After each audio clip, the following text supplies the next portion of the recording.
Framework dari Mechanic atau Technician Development Program secara umum itu ada development prosesnya sendiri, kemudian ada training prosesnya, ada assessment atau certification prosesnya, dan kemudian yang terakhir adalah kompetensi recording sistemnya.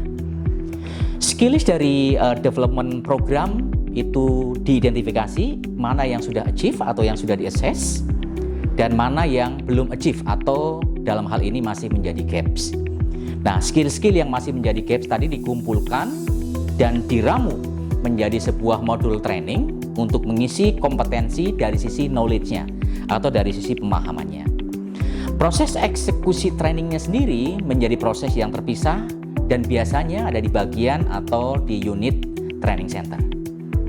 Setelah formal training selesai dilalui oleh para mekanik, maka mereka akan kembali ke lapangan dan melalui on the job training atau OJT yang dipandu oleh superiornya, atau bisa jadi ada trainer khusus yang ada di lapangan, itu kemudian mempelajari keterampilan seperti yang sudah tercantum di dalam development program untuk level yang bersangkutan dengan menggunakan proses atau tata cara atau guidelines atau standar yang sudah disepakati di dalam development program. Mempelajari keterampilan di lapangan ini bisa dilakukan dengan menggunakan job simulasi atau simulated job, ataupun juga bisa menggunakan real job.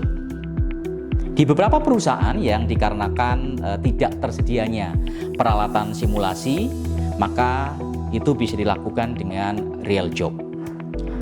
Pembelajaran ini bisa dilakukan berulang kali, mix antara pembelajaran dan juga assessment. Jadi ada kayak model sandwich development program.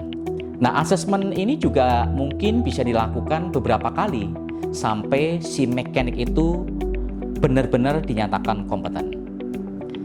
Nah, kemudian untuk certification prosesnya itu menjadi proses yang tersendiri, tetapi metodologinya sama atau serupa dengan metodologi saat ada di proses assessment. Kompetensi recording system menjadi bagian integral dari mekanik atau technician development program. Sistem ini akan menyimpan semua proses atau aktivitas yang terjadi dalam pengembangan mekanik atau technician.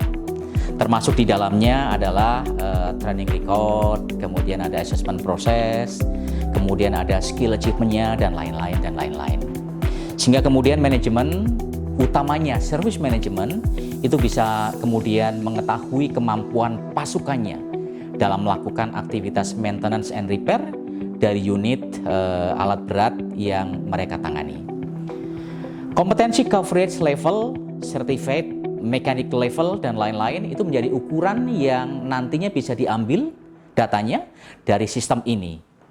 Dan data ini bisa dipakai oleh manajemen untuk banyak keperluan, seperti halnya mereview kompetensi, kemudian men-set up training plan, kemudian bisa juga untuk rewarding system, dan lain-lain. Termasuk mungkin pada saat perusahaan membuka bisnis yang baru, di lokasi yang baru, dia akan memerlukan data-data ini untuk di bisnis operation yang baru mereka.